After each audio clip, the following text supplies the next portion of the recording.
புரட்டாதி உத்திரட்டாதி ரேவதி உள்ளடக்கிய மீனராசி அன்பர்களே,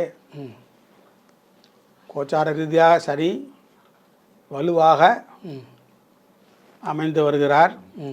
அவர் ராசிக்கு லாபாதிபதி என்றதுனாலே ஆரம்ப காலத்தில் ஒரு 6 மாதம் மிகச் சிறப்பான நற்பலனை வழங்குவார் என்று சொல்லலாம். இந்த 6 மாதத்தில் தொழில் ஏகத்துக்கு நல்ல முன்னேற்றத்தை கொடுக்கும். கொடுக்கல் வாங்கல், உறவினர்களோடு நல்லிணக்கம், வீடு வாசல் அமைதல், பழைய கார் வாங்குதல், இது எல்லாம் நல்ல விதத்தில் இவர்களுக்கு கைகூடும்.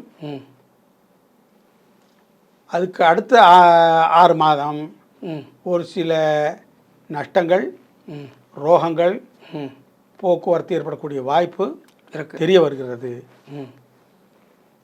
அதனால் மீனராசி அன்பர்களுக்கு அதே நேரத்தில் குருவோட சம்பந்தம் ஏற்படுவதனால் இவை யாவும் சமாளிக்கக்கூடிய திறனாக கட்டுக்குள் இருக்கும் இந்த ஆண்டு.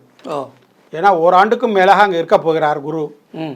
அதனால் இந்த குருவோட பார்வை ராசிக்கு படுவதால், ராசியில் இருக்கும் சனிக்கும் படுவதால், அந்த ராசி தன் வீடு எனப்படுவதால் குருவுக்கு அவர் இதை கண்ட்ரோலில் வைத்து காப்பாற்றி விட்டு விடுவார். ஆனால் இதை அனுபவிக்க வேண்டிய சூழ்நிலை வரும். அதற்கு தக்க குருவை கண்டு வணங்கி மடாதிபதியை கண்டு பரிகாரமாக மடத்திற்கு சென்று தரிசித்து இப்படி வந்தால் நன்மை உண்டு.